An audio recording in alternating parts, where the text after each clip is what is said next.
बच्चों, मैं दीपक शर्मा आपके अपने YouTube चैनल दीपक साइंस क्लासेस में आपका स्वागत है। और बच्चों, कैसे हो? आशा करता हूं कि आप सभी अच्छे होंगे, स्वस्थ होंगे, मस्त होंगे और अपनी पढ़ाई घर पे रह करके लगातार जारी रख रहे होंगे। तो बच्चों, आज हम इस क्लास में एक नए टॉपिक के बारे में पढ़ने जा रहे हैं। वो टॉपिक है हमारा प्रकाश का परावर्तन, रिफ्लेक्शन ऑफ लाइट। कि प्रकाश का परावर्तन क्या होता है, परावर्तन के नियम कौन से होते हैं और परावर्तन कितने प्रकार का होता है, और बच्चों परावर्तन के क्या एप्लीकेशन हैं, इन सभी टॉपिक्स के बारे में आज हम इस क्लास में चर्चा करेंगे। और बच्चों, इससे पहले वाली क्लास के अंदर हमने लाइट के बारे में कुछ बेसिक बातें, कुछ बेसिक इंट्रोडक्शन किया था। आज हम इस क्लास में बात कर रहे हैं प्रकाश के परावर्तन के बारे में। तो बच्चों, सबसे पहले मैं आपको एक बात और क्लियर कर दूं प्रकाश का परावर्तन पढ़ाने से पहले, कि जब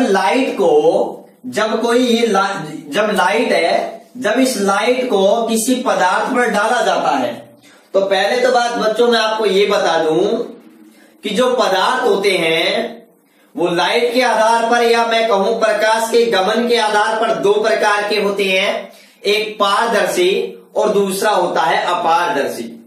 पारदर्शी पदार्थ उन्हें कहते हैं जिनमें से प्रकाश का गमन हो जाता है, जिनमें से प्रकाश आर पार गुजर जाता है उन्हें पारदर्शी कहते हैं, और जिनमें से प्रकाश आर पार नहीं गुजरता है उन्हें अपारदर्शी कहते हैं। ठीक है। और कुछ वस्तुएं ऐसी भी होती हैं जो आधी पारदर्शी होती है और आधी अपारदर्शी होती है। जैसे कांच पर तेल लगा दे और कागज से धुंधला कागज से हाथ फेर दे ऐसे, तो आपने देखा होगा।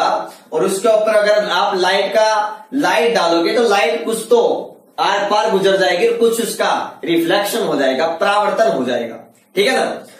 तो बच्चों, मैं आपको ये बता रहा हूं, जब किसी पदार्थ पर प्रकाश को डाला जाता है तो तीन क्रियाएं होती हैं। कितनी क्रियाएं होती हैं? तीन।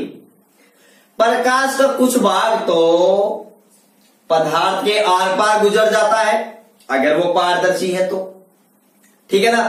अर्ध पारदर्शी है वो, ये सब बातें डिपेंड करेंगी उस पदार्थ की प्रकृति पर, उस पदार्थ का जिस तल पर लाइट डाली जा रही है उस तल पर डिपेंड करेगा कि प्रकाश का। देखो, जनरल तौर पर क्या होता है, अगर हम किसी लाइट को किसी पदार्थ की सतह पर डालते हैं तो प्रकाश का कुछ भाग तो आर पार गुजर सकता है, या कुछ भाग प्रकाश का उस सतह द्वारा अवशोषित कर लिया जाता है, और कुछ भाग प्रकाश का उस सतह से क्या हो जाता है, रिफ्लेक्टेड हो जाता है। जैसे फॉर एग्जाम्पल के लिए मेरे पास में ये कोई पदार्थ है और इस पर मैं क्या डाल रहा हूं, कोई लाइट डाल रहा हूं, तो ये लाइट का कुछ भाग तो क्या हो जाएगा, इसमें से ट्रांसमिटेड हो जाएगी, गमन कर जाएगी। ठीक है। कुछ भाग रिफ्लेक्ट हो जाएगा और कुछ भाग इस सतह के द्वारा क्या कर लिया जाएगा, अवशोषित कर दिया जाएगा। ठीक है। ये बात आप अच्छी तरीके से ध्यान रखना। और बच्चों, हम प्रकाश की सहायता से ही हम परावर्तन, अपवर्तन, पूर्ण आंतरिक परावर्तन, प्रकाश का प्रकीर्णन, वर्ण विक्षेपण, ध्रुवण, व्यतिकरण, विवर्तन, इन सभी घटनाओं की व्याख्या हम प्रकाश से ही कर सकते हैं। ठीक है। तो आज हमारा टॉपिक है प्रकाश का परावर्तन। तो बच्चों, शुरुआत करते हैं, प्रकाश का परावर्तन क्या होता है।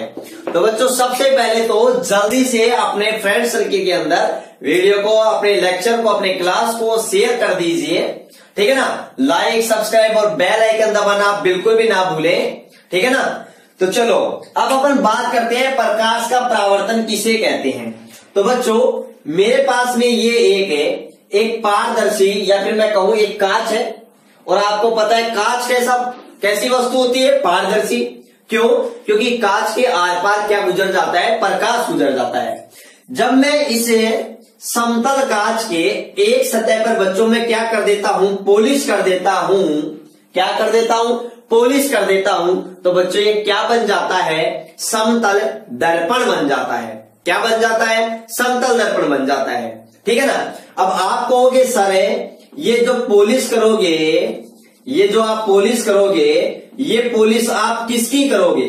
तो बच्चों ये पॉलिश है या तो हम किसकी कर देते हैं, चांदी की कर देते हैं, या एल्यूमिनियम की कर सकते हैं, या यसद की कर सकते हैं। बच्चों आपकी बुक में एक वर्ड दे रखा है रजत, रजत मतलब चांदी ही होती है, ठीक है ना। आप ये बात याद रखना।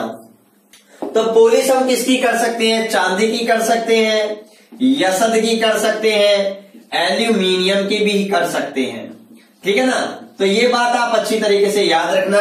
और बच्चों अगर मैं आपसे क्वेश्चन पूछूं कि समतल दर्पण पर पॉलिश करने के लिए किस पदार्थ का प्रयोग किया जाता है, जब आपके ऑप्शन में चांदी, यसद या एल्यूमिनियम नहीं हो, तो जल्दी से कमेंट बॉक्स में कमेंट करके बताइए कि समतल दर्पण पर पॉलिश करने के लिए आप किस पदार्थ का प्रयोग करोगे, ठीक है, या किस पदार्थ का प्रयोग करते हैं।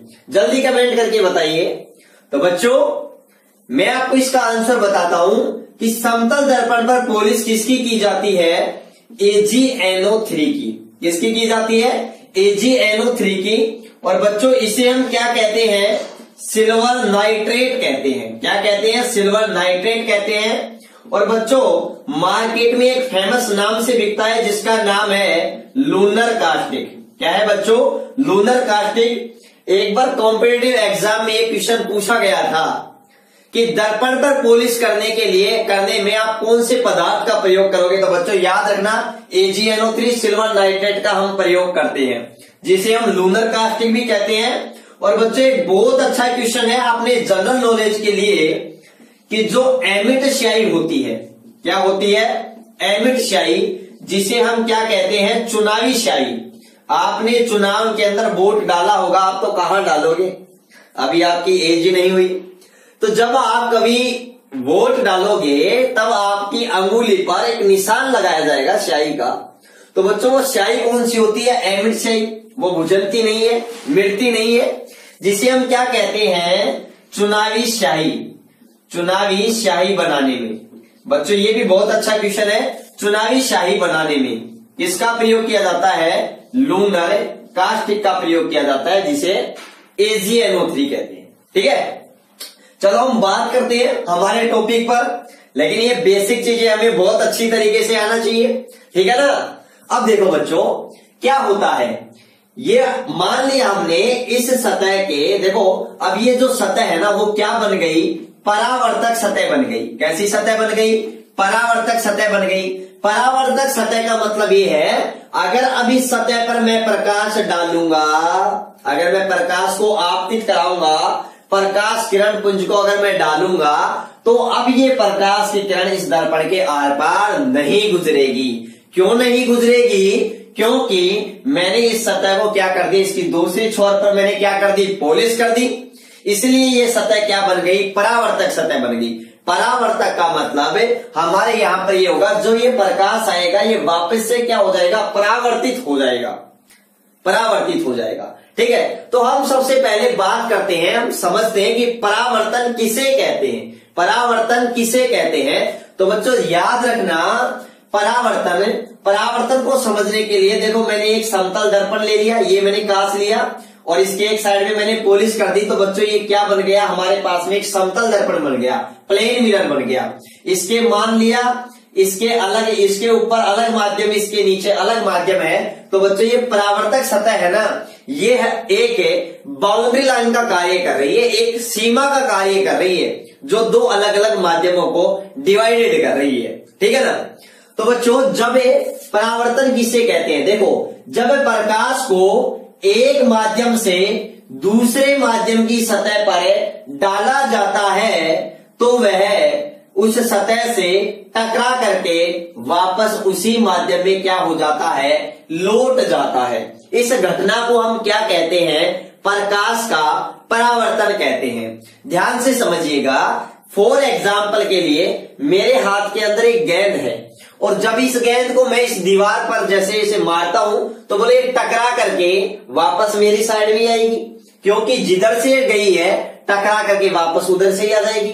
तो वही बात है, क्योंकि ये सतह क्या हो गई बच्चों, परावर्तक हो गई, इसलिए ये प्रकाश की किरण जिस माध्यम से आई है टकरा करके परावर्तन के अंदर उसी माध्यम में क्या हो जाती है बच्चों, लौट जाती है, गमन कर जाती है। तो ध्यान से समझिएगा, प्रकाश का परावर्तन किसे कहते हैं, जब प्रकाश की किरणें एक माध्यम से चलकर दूसरे माध्यम की सतह से टकरा करे वापस उसी माध्यम में लौट जाए, तो इस घटना को हम क्या कहते हैं, प्रकाश का परावर्तन कहते हैं। क्या कहते हैं, प्रकाश का परावर्तन कहते हैं। अब बच्चों ध्यान से समझना, देखो जो किरणें सतह पर डाली जाती है उसे हम क्या कहते हैं बच्चों, आपतित किरण कहते हैं। क्या कहते हैं, आपतित किरण कहते हैं। क्यों, क्योंकि ये आ रही है, इसका मतलब कौन सी किरण है, आपतित किरण है। और बच्चों दर्पण के जिस बिंदु पर गिरती है उस बिंदु को अपन क्या कहते हैं, आपतन बिंदु कहते हैं। क्या कहते हैं बच्चों, आपतन बिंदु। और आपतन बिंदु के बिल्कुल अभिलंबत जो खींची गई, जो सीधी सरल काल्पनिक रेखा होती है, बच्चों इसे हम क्या कहते हैं, इसे हम कहते हैं अभिलंब। क्या कहते हैं, अभिलंब कहते हैं। तो ये ध्यान रखना, आपतन बिंदु के अभिलंबत खींची गई काल्पनिक रेखा को हम क्या कहते हैं बच्चों, अभिलंब कहते हैं। और जो किरणें इस सतह से टकरा कर वापस उसी माध्यम में लौटती है उसे बच्चों हम क्या कहते हैं, परावर्तित किरण। क्योंकि ये परावर्तन के बाद में लौट रही है, इसलिए बच्चों इसे क्या कहते हैं, परावर्तित किरण कहते हैं। तो ये बात क्लियर। अभी तक हमने क्या पढ़ा है, हमने पढ़ा है केवल जब प्रकाश की किरणें एक माध्यम से चलकर दूसरे माध्यम की सतह से टकरा कर वापस उसी माध्यम में लौट जाती है, तो इस घटना को क्या कहते हैं, प्रकाश का परावर्तन कहते हैं। जो किरण सतह पर डाली जाती है या आ रही है उसे हम आपतित किरण कहते हैं। जिस बिंदु पर गिर रही है उसे हम आपतन बिंदु कहते हैं। और आपतन बिंदु के अभिलंबत खींची गई काल्पनिक रेखा को हम क्या कहते हैं, अभिलंब कहते हैं। और जो किरणें दर्पण से टकरा कर या परावर्तक सतह से टकरा कर लौटती है उसे हम क्या कहते हैं, परावर्तित किरण कहते हैं। बच्चों मैं आपको परावर्तन वाला टॉपिक बहुत जबरदस्त तरीके से कवर करवाने वाला हूं।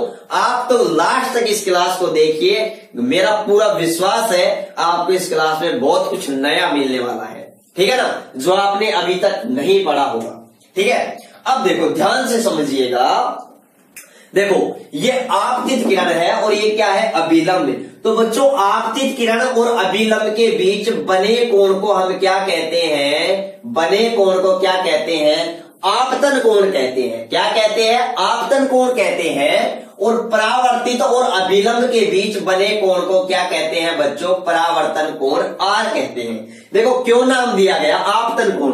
आपतन कोण का मतलब क्या होता है, अगर आपतन कोण आ से आपतन कोण और आ से आपतित किरण, अगर आपतित किरण और अभिलंब के बीच जो कोण बन रहा है उसे हम क्या कहते हैं, आपतन कोण कहते हैं। परावर्तन कोण, पैसे परावर्तन कोण, पैसे परावर्तित किरण। तो परावर्तित किरण और अभिलंब के बीच बने कोण को क्या कहते हैं, परावर्तन कोण कहते हैं। और बच्चों याद रखना, परावर्तन की घटना में हमेशा आपतन कोण का मान और परावर्तन कोण का मान हमेशा क्या होता है बच्चों, बराबर होता है। क्या होता है, बराबर होता है। और बच्चों ये परावर्तन का एक क्या है, हमारे पास नियम भी है, तो इसको ध्यान से समझिएगा। परावर्तन की घटना में हमेशा आपतन कोण का मान किसके बराबर होता है, परावर्तन कोण के क्या होता है बच्चों, बराबर होता है। अब बच्चों देखो यहां से कुछ छोटे छोटे क्वेश्चन हमको पूछ लिए जाते हैं। देखो बिल्कुल बेसिक से क्वेश्चन पूछ रहा हूं मैं आपको पता है, यदि मैं आपको एक क्वेश्चन दे रहा हूं, देखो क्या दे रहा हूं, ध्यान से समझिएगा कि यदि आपतित किरण समतल दर्पण से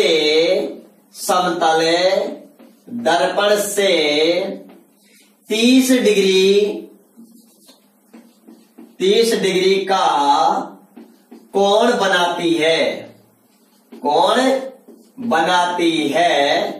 तो परावर्तन कोण का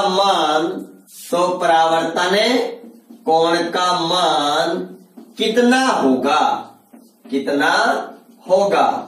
ध्यान से समझिएगा बच्चों, इसके आपको आंसर बताने हैं। जैसे मैंने आपको यहां पर ऑप्शन भी मैं आपको दे रहा हूं कि 30 डिग्री होगा या 60 डिग्री होगा या 120 डिग्री होगा या बच्चों 90 डिग्री होगा।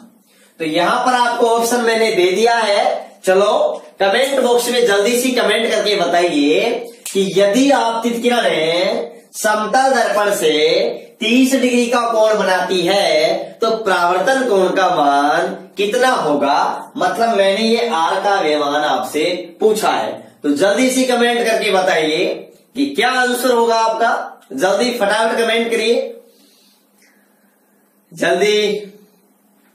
चलो तो अब इसका सॉल्यूशन मैं आपको क्लियर करता हूं। सभी देखो, अब मैं बात करता हूं।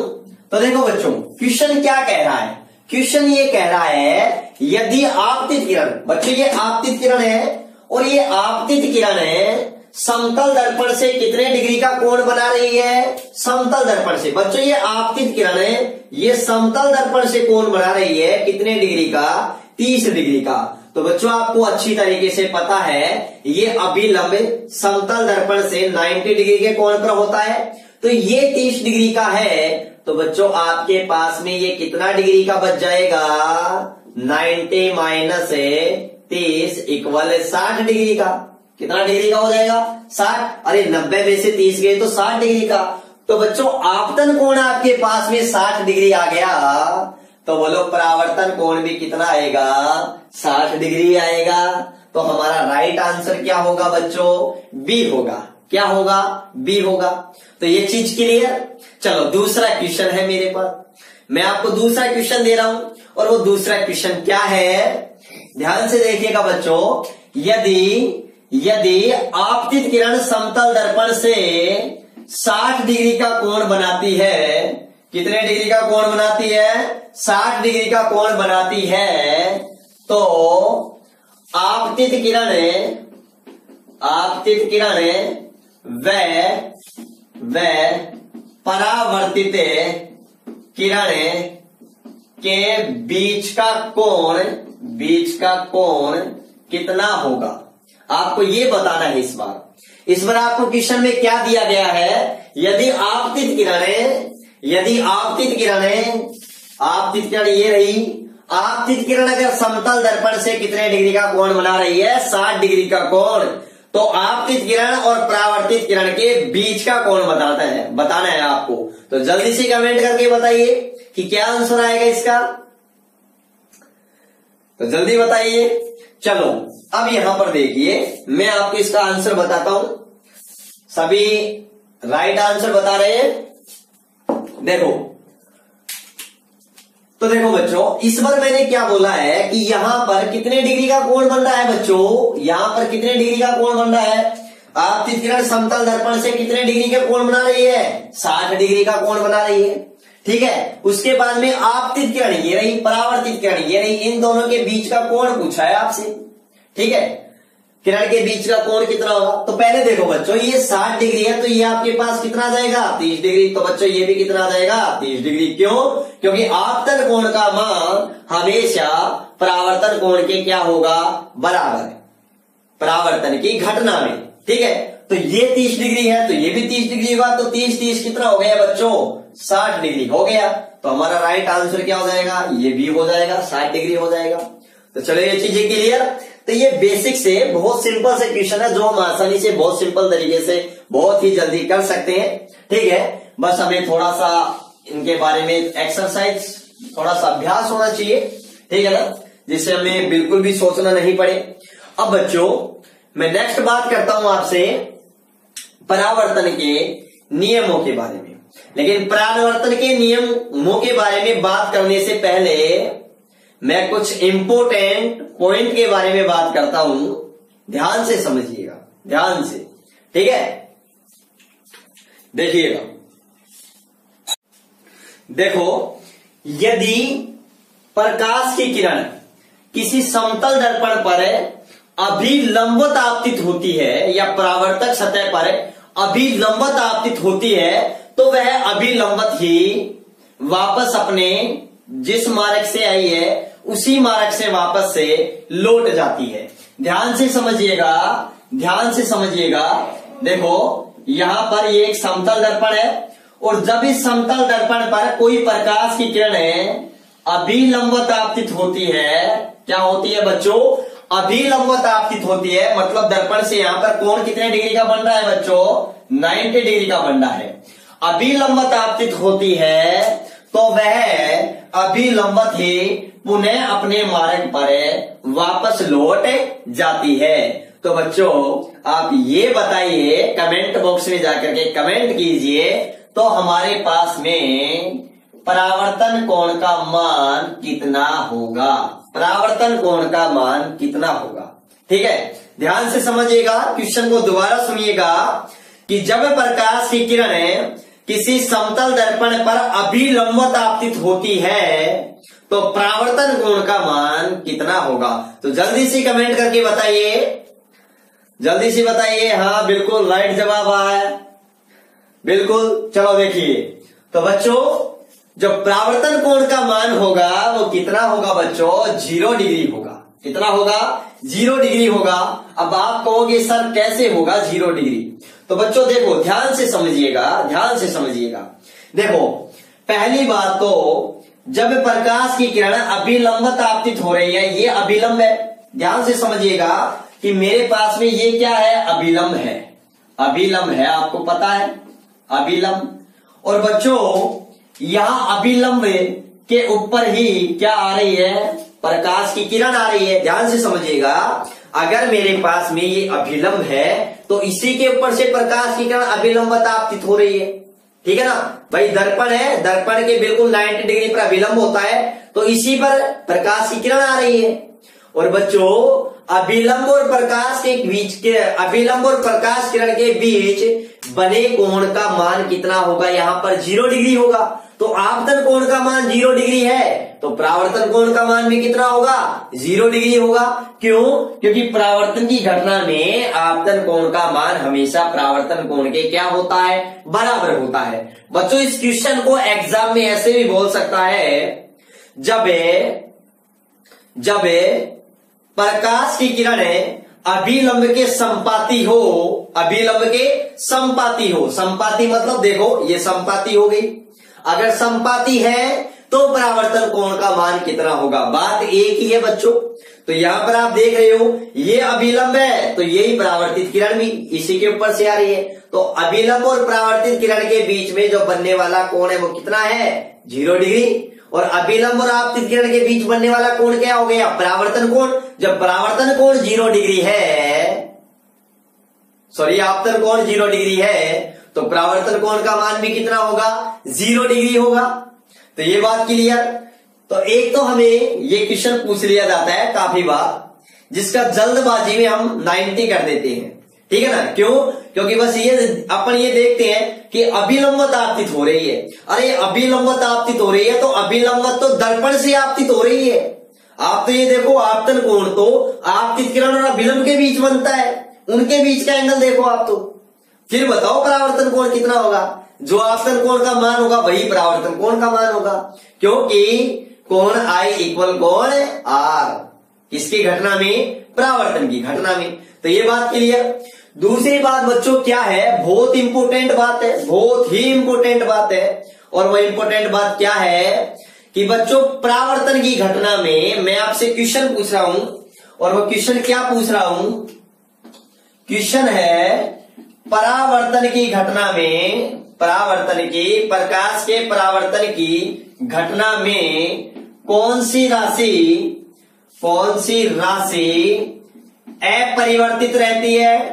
अपरिवर्तित अपरिवर्तित रहती है, मतलब बदलती नहीं है, या मैं ये भी कह सकता हूं बदलती नहीं है। अपरिवर्तित रहती है या बदलती नहीं है, अपरिवर्तित रहती है या बदलती नहीं है, मतलब इसका मतलब नो चेंज, कोई परिवर्तन नहीं आता है। कौन सी राशियां हैं, मैं आपको ऑप्शन दे रहा हूं, आवर्ती, प्रकाश की आवर्ती न्यू, या फिर प्रकाश की तरंग दैर्ध्य, प्रकाश की तरंग दैर्ध्य लैम्डा, जिसको लैम्डा से प्रदर्शित करते हैं। सी बच्चों प्रकाश की चाल, जिसको मैं V से प्रदर्शित कर रहा हूं, या डी उपरोक्त सभी, उपरोक्त सभी।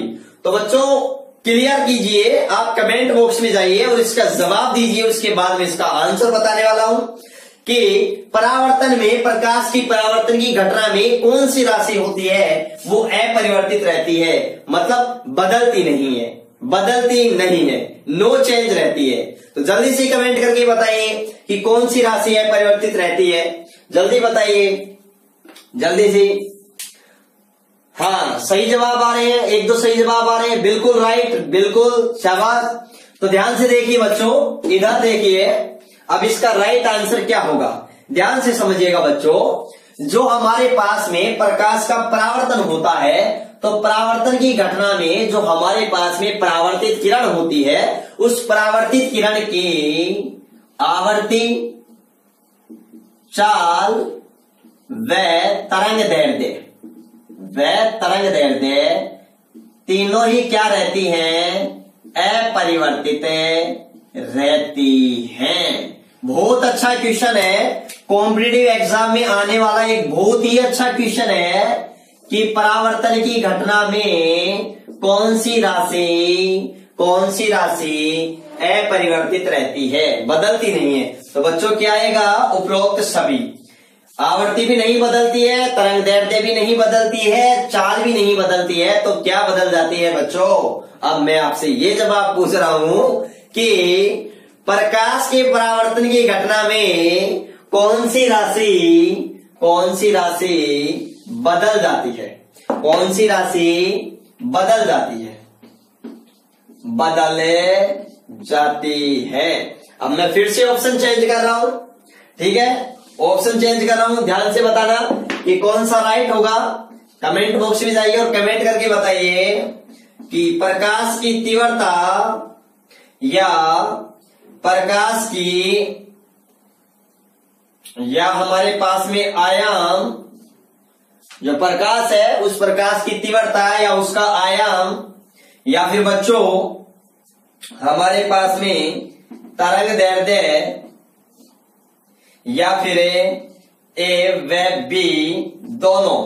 तो इनमें से कौन सा राइट आंसर होगा और कौन सा राइट आंसर होगा, जल्दी से बताइए। राइट होगा तो क्यों होगा, ठीक है ना, कैसे होगा, अगर आपको पता है तो बताइए, अदरवाइज कोई दिक्कत नहीं है, मैं आपको बिल्कुल डिटेल से एक क्वेश्चन का आंसर कवर करवाने वाला हूं। तो जल्दी बताइए कमेंट करके। तो बच्चों चलो देखिए, तो देखिए बच्चों, हाँ बिल्कुल राइट, बिल्कुल राइट। तो देखिए बच्चों, परावर्तन की घटना में कौन सी राशि बदल जाती है। तो बच्चों ध्यान रखना, परावर्तन की घटना में आपतित प्रकाश की तीव्रता बदल जाती है, आपतित प्रकाश की तीव्रता बदल जाती है। और बच्चों मैंने आपको बताया था, जब हमें किसी भी सतह पर कोई प्रकाश डालते हैं तो बच्चों उस सतह द्वारा प्रकाश का अवशोषण कर लिया जाता है। तो बच्चों को तीव्रता का ही अवशोषण किया जाता है। आपने देखा होगा, आपने दैनिक जीवन में देखा होगा, देखो मैं आपको फील कराता हूं कैसे।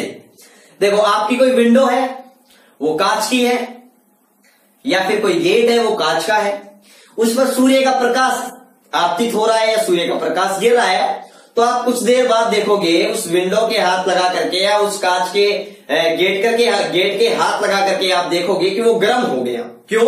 क्योंकि उसने उष्मा ऊर्जा अवशोषित कर ली। तो बच्चों वही बात यहां पर है, यहां पर जो प्रकाश आ रहा है उस प्रकाश की तीव्रता का क्या कर लिया जाता है, उस पृष्ठ के द्वारा आपतित जिस सतह पर डाला जाता है प्रकाश, उस सतह द्वारा आपतित प्रकाश की तीव्रता में कमी कर दी जाती है।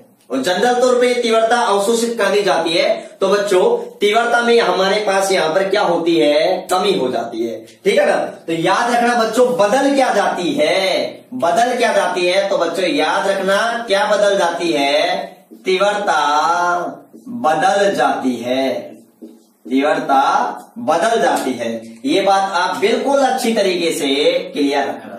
तो तीव्रता बदल जाती है, ये बात क्लियर। लेकिन बच्चों ये आप याद रखना, इससे अगले वाले चैप्टर में हम पढ़ेंगे कि जो तीव्रता होती है, तीव्रता होती है वो आयाम के वर्ग के क्या होती है, समानुपाती। तीव्रता को हम आई से प्रदर्शित करते हैं, आयाम को ए से प्रदर्शित करते हैं। तो जो तीव्रता होती है वो आयाम के वर्ग के क्या होती है, समानुपाती होती है। तो बच्चों आप ये भी याद रखना, अगर आपके ऑप्शन में आयाम ऑप्शन नहीं हो तो बच्चों केवल तीव्रता ही दे रखा हो तो तीव्रता तो बदले ही बदलेगी। यहां पर ये बात तो क्लियर है। अब हमारे को मैंने आपको आयाम भी ऑप्शन दिया, इसका मतलब बी भी बदलेगा। तो मतलब यहां पर मैंने डी ऑप्शन दिया है कि ए व बी दोनों, ए व बी बोथ दोनों। तो बच्चों हमारा जो राइट आंसर होगा वो क्या होगा, डी होगा। मतलब तीव्रता भी बदल जाएगी, आयाम भी बदल जाएगी, लेकिन तरंग दैर्ध्य नहीं बदलती है। तो बच्चों ये चीज आपको अच्छी तरीके से क्लियर होना चाहिए। तो याद रखना परावर्तन की घटना में आपतित प्रकाश की आवर्ती, तरंग दैर्ध्य और चाल अपरिवर्तित रहते हैं, लेकिन प्रकाश की तीव्रता बदल जाती है। और तीव्रता भी बदल कैसे जाती है, कुछ कमी हो जाती है। ठीक है ना। और बच्चों ये जो तीव्रता होती है वो डिपेंड करती है इस परावर्तक सतह की प्रकृति पर, नेचर पर डिपेंड करती है। तो ये बात क्लियर। चलो अब हम आगे बढ़ते हैं और हम बात करते हैं बच्चों किसके बारे में, प्रकाश के परावर्तन के नियमों के बारे में हम बात करते हैं कि परावर्तन के नियम कौन से हैं। ध्यान से समझिएगा। अब हमारा टॉपिक क्या है, परावर्तन के नियम, परावर्तन के नियम, परावर्तन के नियम। देखिए बच्चों परावर्तन के नियम क्या है। सबसे पहला नियम हमारे पास में आता है, वो क्या आता है बच्चों कि आपतित किरण कोमा परावर्तित किरण, आपतित किरण कोमा परावर्तित किरण व अभिलंब तीनों एक ही तल में स्थित होते हैं, तीनों एक ही तल में स्थित होते हैं। बच्चों ध्यान से समझिएगा, परावर्तन की घटना में ये हमारे पास में आपतित किरण है, ये हमारे पास में परावर्तित किरण है, और बच्चों ये हमारे पास में क्या है, अभिलंब। तीनों के तीनों एक ही तल में स्थित होते हैं। और बच्चों जिस तल में स्थित होते हैं बच्चों उस तल को हम क्या कहते हैं, आपतन तल। क्या कहते हैं, आपतन तल कहते हैं। ठीक है, इसके बारे में आप कोई दिक्कत नहीं, आप तो केवल इतनी सी बात याद रखो। देखो ध्यान से समझो कि सब कुछ इस डायग्राम के अंदर, सब कुछ इसी के अंदर है, बस इसी से हमें कुछ बातें निकालनी होंगी।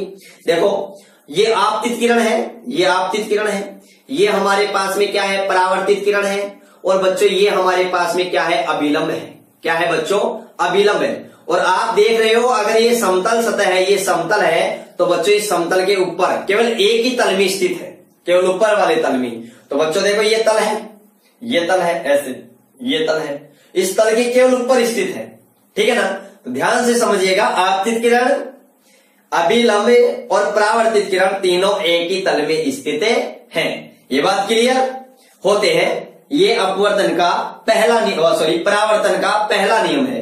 अपवर्तन का भी यही नियम है, बस परावर्तित किरण की जगह अपवर्तित किरण बोल देंगे। क्लियर। दूसरा नियम हमारे पास में आता है बच्चों परावर्तन का, और वो नियम क्या आता है कि आपतन कोण का मान हमेशा किसके बराबर होता है, परावर्तन कोण के क्या होता है बच्चों, बराबर होता है। ये बात क्लियर। आपतन कोण का मान जितना होगा परावर्तन कोण का मान भी क्या होगा, उतना ही होगा। मतलब ये दोनों कोण हमेशा बराबर होते हैं। तो बच्चों यहां तक आपके कोई प्रॉब्लम हो, कोई डाउट हो तो कमेंट बॉक्स में जाइए और जल्दी सी कमेंट करके मुझे बताइए कि यहां पर आपको कोई डाउट है क्या।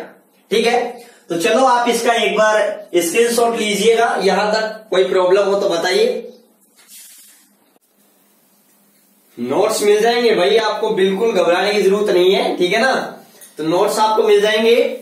मैं नीचे डिस्क्रिप्शन में आपको टेलीग्राम चैनल का लिंक दे रखा हूं, वहां से आप जुड़ जाइए और वहां पर मैं आपको जो टॉपिक मैं यहाँ पढ़ा रहा हूं अपने सिलेबस के अकॉर्डिंग, ठीक है ना, ज्यादा गहरे लेवल से नहीं मिलेंगे आपको वो नोट्स, फिर वो अपने अलग कॉम्पिटिटिव एग्जाम के होंगे।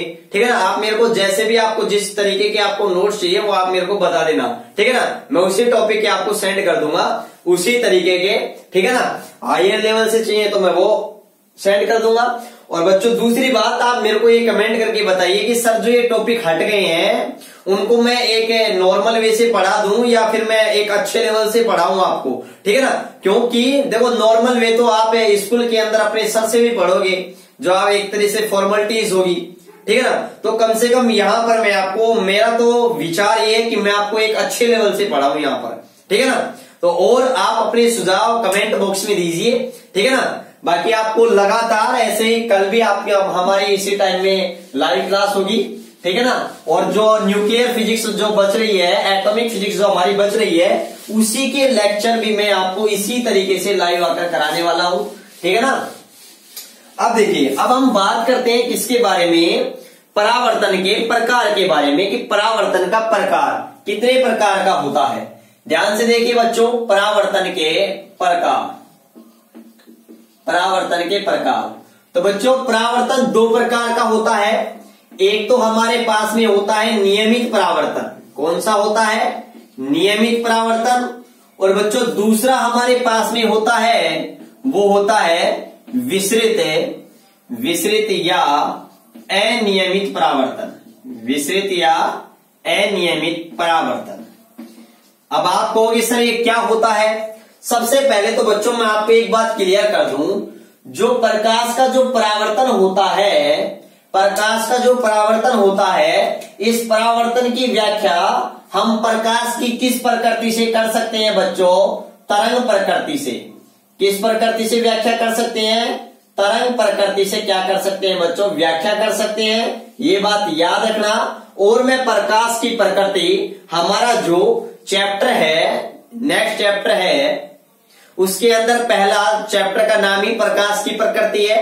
तो सबसे पहले मैं बात करूंगा और भी डिटेल से कि प्रकाश की प्रकृति के बारे में सबसे पहले किसने बताया, और ये तो मैंने क्लियर कर दिया कि प्रकाश की प्रकृति कणीय और तरंगीय दोनों होती है। और बच्चों परावर्तन की व्याख्या हम तभी कर सकते हैं जब प्रकाश को हम क्या माने? तरंग माने। क्या माने? तरंग। देखो यहां पर जब मैंने वो इससे कुछ देर पहले जो अभी आपसे बात की थी, तो उसमें अंदर में जो आपतित किरण है, परावर्तित किरण है, वो एक किरण ही तो थी। वहां हम प्रकाश की किरण या तरंग मान रहे थे। अगर हम कण मानेंगे तो हम परावर्तन की व्याख्या नहीं कर पाएंगे। तो देखो मैं बात कर रहा हूं परावर्तन के प्रकार। परावर्तन दो प्रकार का होता है, नियमित परावर्तन और एक विसरित परावर्तन। आप कहोगे सर नियमित परावर्तन किसे कहते हैं? नियमित परावर्तन की शर्त क्या है? तो बच्चों शर्त ये है, जब जो प्रकाश है हमारे पास में, जो प्रकाश है, और वो प्रकाश है किसी चिकनी समतल सतह पर क्या होता है बच्चों? आपतित होता है। ये हमारे पास में बिल्कुल कोई प्लेन है, प्लेन चिकनी समतल सतह है। और जब प्रकाश चिकनी समतल सतह पर क्या होता है बच्चों? आपतित होता है, तो वह परावर्तन के बाद में एक निश्चित दिशा में क्या हो जाता है? लौट जाता है। ध्यान से देखिएगा, देखो यहां पर ध्यान से देखो,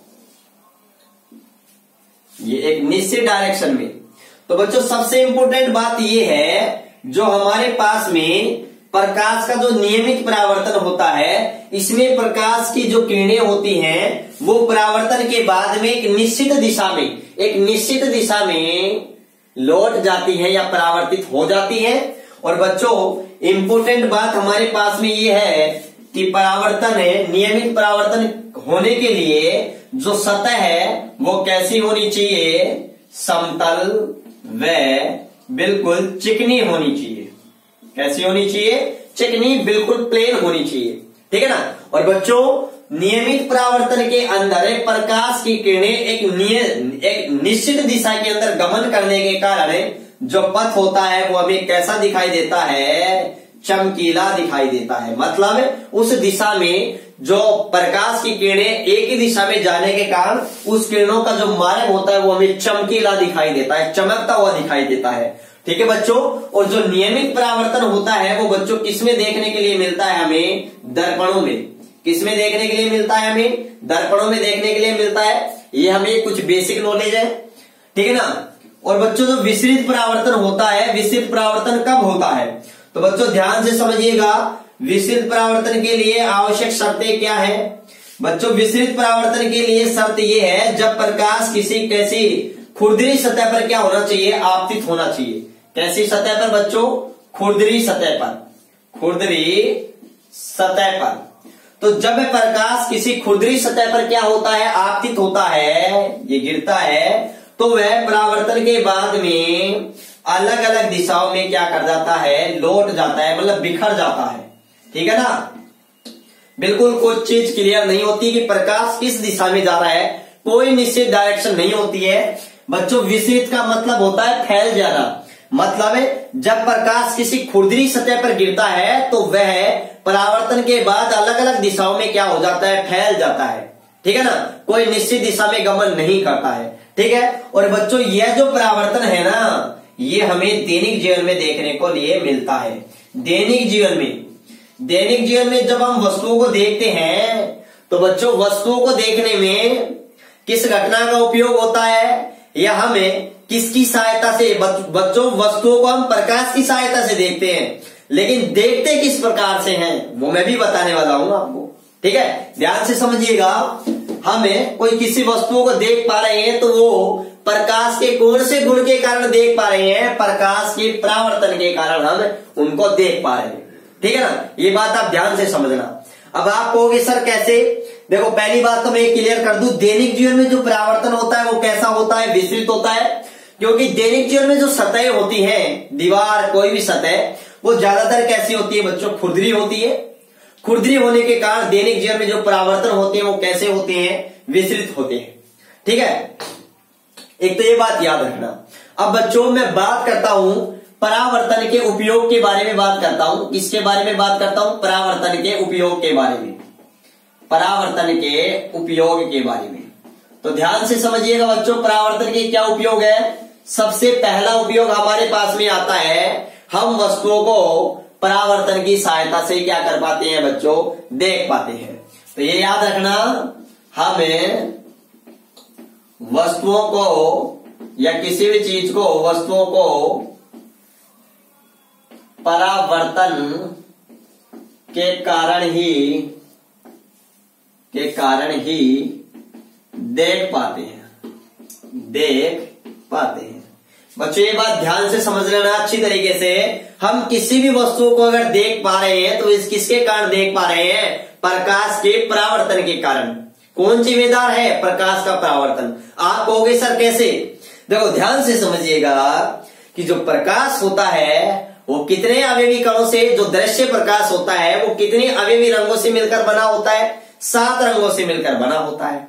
अब ध्यान से समझिएगा, जैसे कोई वस्तु है, ध्यान से समझिएगा, जैसे मैं आपको ये कहूं, ये आपको मैं क्लियर करूं, ध्यान से समझिएगा। ये मेरे पास पेन है, इसका ढक्कन ग्रीन कलर का है। तो बच्चों इससे जो इस पर प्रकाश गिर रहा है, पहली बात अंधेरे में तो मेरे को वैसे ही नहीं दिखाई देगा, इस पर प्रकाश गिर रहा है। अब वो प्रकाश मेरी आंख में पहुंच रहा है, मेरी आंख में प्रवेश कर रहा है, रेटिना पर इसका उल्टा प्रतिबिंब बन रहा है। ये भी याद रखना कि हमारी आंख में प्रतिबिंब कहां पर बनता है, रेटिना पर बनता है। कैसा बनता है, वास्तविक और उल्टा बनता है, और वस्तु से छोटा बनता है। अरे वस्तु इतनी बड़ी है, क्या आंख में भी इतना बड़ा प्रतिबिंब बनता है क्या, है, आंख तो छोटी सी है। ठीक है ना। अब देखो ध्यान से समझिएगा, इससे जो चलने वाला प्रकाश की किरणें हैं, इस पर जो प्रकाश गिर रहा है, उस प्रकाश में ये जो हरा रंग का अगर दिख रहा है, मेरे को हरे रंग का डाटा है, ठीक है ना। तो ध्यान से समझिएगा, ये उस 7 रंगों में से सभी रंगों के प्रकाश का क्या कर देगा, अवशोषण कर देगा, और केवल उस रंग का प्रकाश का परावर्तन करेगा जिस रंग का ये खुद है। ठीक है ना। तो ये हरे रंग का है, तो ये हरे रंग का परावर्तन कर रहा है और वो परावर्तित प्रकाश मेरी आंख में पहुंच रहा है और जिसका प्रतिबिंब नेत्र की रेटिना पर बन रहा है और जिसका विश्लेषण मस्तिष्क द्वारा किया जा रहा है। ठीक है ना। तो ध्यान से समझिएगा, दोबारा से समझिएगा कि कोई वस्तु जिस भी रंग की है उससे उस पर प्रकाश गिर रहा है, प्रकाश गिरेगा तभी तो वो वस्तु दिखाई देगी। अगर उस वस्तु को आप अंधेरे में रख दोगे तो कैसे दिखाई देगी। तो उस वस्तु पर प्रकाश गिर रहा है, अब उस वस्तु पर जो प्रकाश गिर रहा है, अब उस वस्तु से प्रकाश का क्या होगा, परावर्तन होगा और वह वस्तु उस रंग का परावर्तन करेगी जिस रंग का वह वस्तु है। अगर वो वस्तु लाल रंग की है तो वह 7 रंगों में से 6 रंगों का तो अवशोषण कर लेगी, लेकिन लाल रंग का क्या कर देगी, परावर्तन कर देगी। तो मेरी आंख में जो प्रकाश आएगा वो लाल रंग का ही तो आएगा, तो वो वस्तु मुझे लाल रंग की तो दिखाई देगी।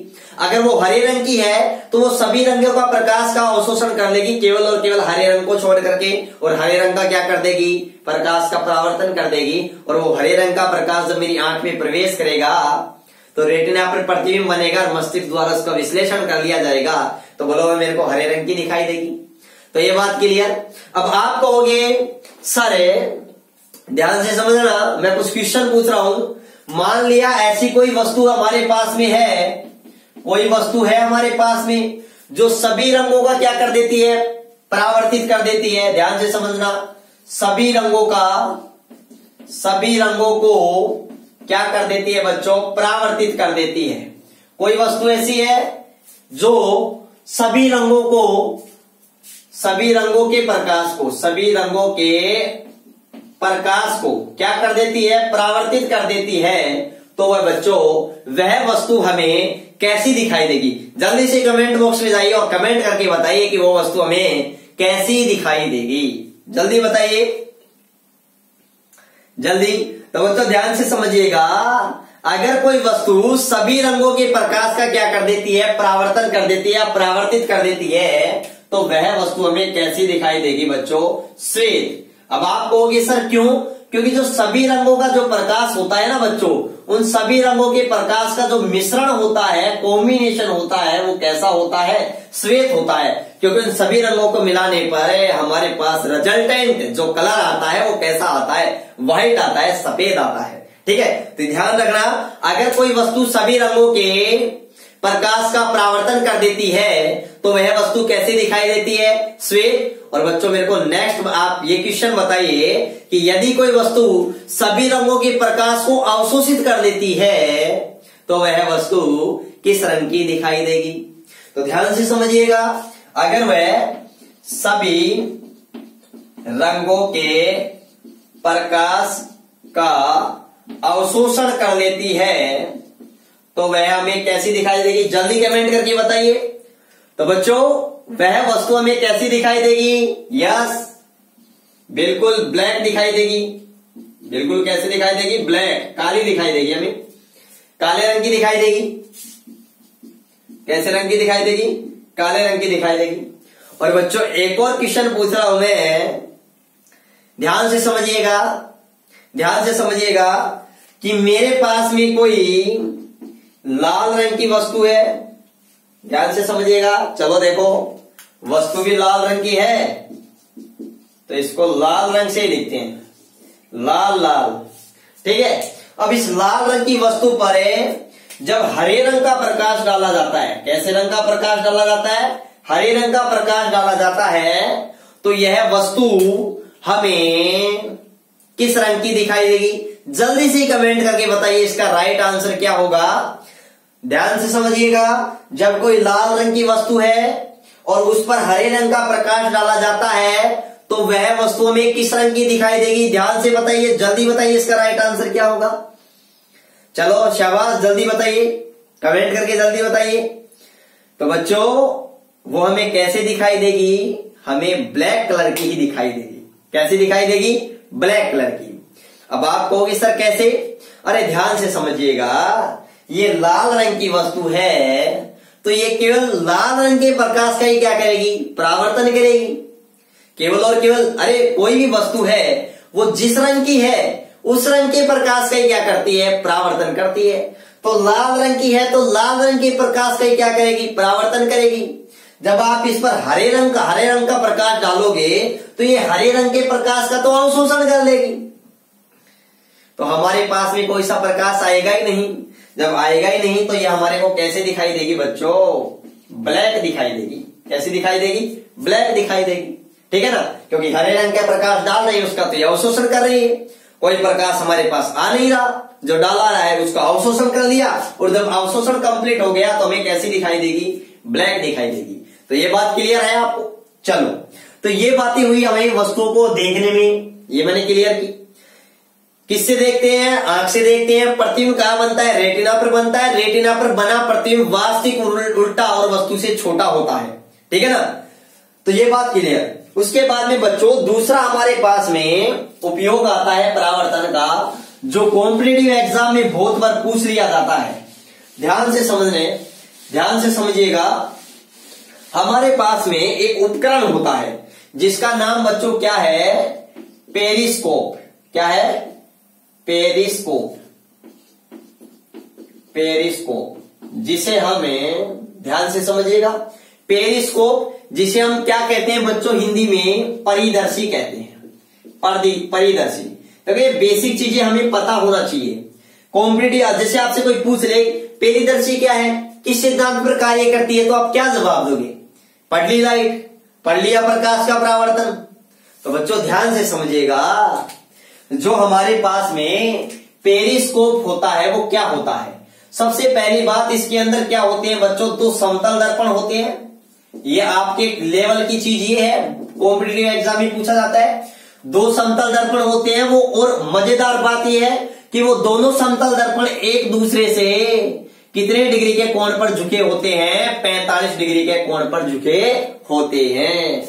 ये क्वेश्चन बड़ा काम का है, कॉम्पिटिटिव एग्जाम में आने वाला है। ठीक है ना, बहुत बार नेवी एयरफोर्स के एग्जाम में बहुत बार पूछा गया है, नीट में भी पूछा जा चुका है ये क्वेश्चन, कि जो पेरिस्कोप है उसके अंदर दोनों समतल दर्पण कितने डिग्री के एंगल पर झुके होते हैं? तो बच्चों कितने डिग्री के एंगल पर झुके होते हैं? 45 डिग्री के कोण पर। आप कमेंट करके बताइए कि पेरिस्कोप का जो उपयोग किया जाता है वो किसमें किया जाता है? जल्दी मुझे बताइए, जल्दी किसमें किया जाता है? अगर पता है तो जल्दी बताइए। तो बच्चों चलो देखिएगा किसमें किया जाता है। एक तो किया जाता है बच्चों, इसका जो उपयोग है वो किसमें किया जाता है? एक तो किया जाता है बच्चों पनडुब्बी में। किसमें? पनडुब्बी में, सबमरीन में। आपने देखा होगा पनडुब्बी होती है वो पानी के अंदर चलती है, और पानी के अंदर से ही समुद्र की सतह पर जो हलचल हो रही है, कोई गतिविधि हो रही है, उसको देखने में किसका प्रयोग किया जाता है बच्चों? पेरिस्कोप का प्रयोग किया जाता है। किसका प्रयोग किया जाता है? पेरिस्कोप का प्रयोग किया जाता है। आप कहोगे सर कैसे? ध्यान से समझिएगा बच्चों लालो, इसमें ये पेरिस्कोप ऐसा होता है, ऐसे होता है। ठीक है ना, ऐसे ऐसे। इस पर एक समतल दर्पण ऐसे झुका होता है और दूसरा समतल दर्पण बच्चों ऐसे झुका होता है 45 डिग्री कोण पर। अब ध्यान से समझिएगा, ये है ना, ये समुद्र तल से इतना इतना भार होता है, और जब ये भार की प्रकाश ऐसे इस पर गिरता है तो ये टकरा करके इस दर्पण से आता है, टकरा करके सीधा जो दृष्टा है, देखने वाला, उसकी आंखों के अंदर क्या कर जाता है? प्रवेश कर जाता है। इस प्रकार की क्या होती है बच्चों? ये पेरिस्कोप होता है, जो किसके सिद्धांत पर कार्य करता है बच्चों? प्रकाश के परावर्तन के सिद्धांत पर कार्य करता है। और बच्चों इसका उपयोग युद्ध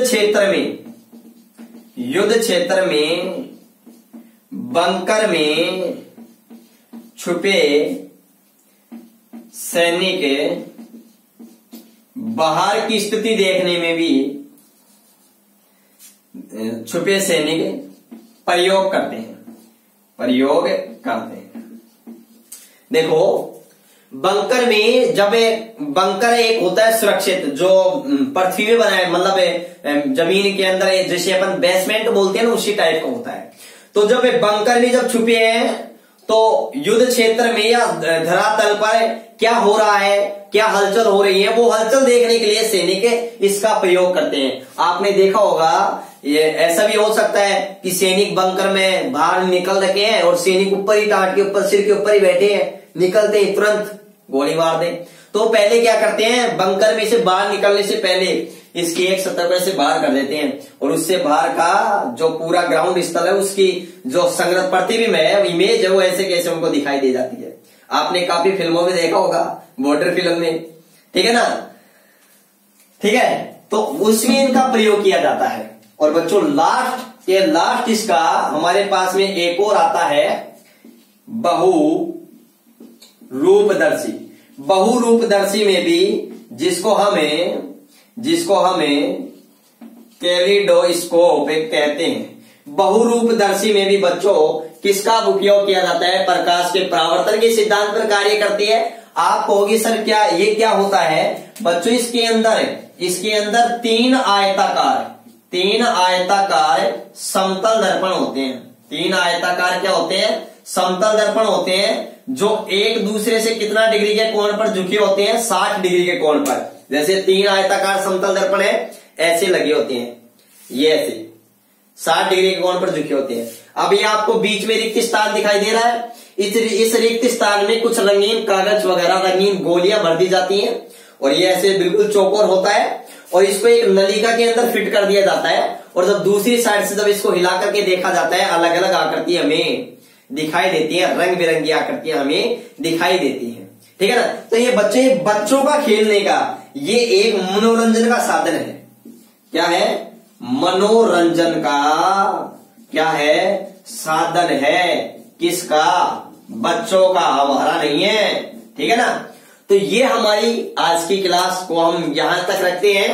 कल हम बात करेंगे इसके बारे में, दर्पण के बारे में, कि दर्पण क्या होते हैं, समतल दर्पण, गोलीय दर्पण, समतल दर्पण के बारे में हम डिटेल से चर्चा करेंगे। तो आप जल्दी से कमेंट बॉक्स में जाइए और कमेंट करके बताइए कि सर समतल दर्पण केवल हमारे बुक का ही बताना है या फिर एक अच्छे लेवल से बताना है, ठीक है ना। जल्दी से बताइए, नोट्स की टेंशन मत लीजिए, नीचे टेलीग्राम चैनल का लिंक दे रखा है, वहां से आप जुड़ जाइए, नहीं तो मैं अगली क्लास में आपको नोट्स लेकर के आ जाऊंगा, ठीक है ना, वो भी अवेलेबल करा दूंगा। तब तक के लिए गुड नाइट, धन्यवाद।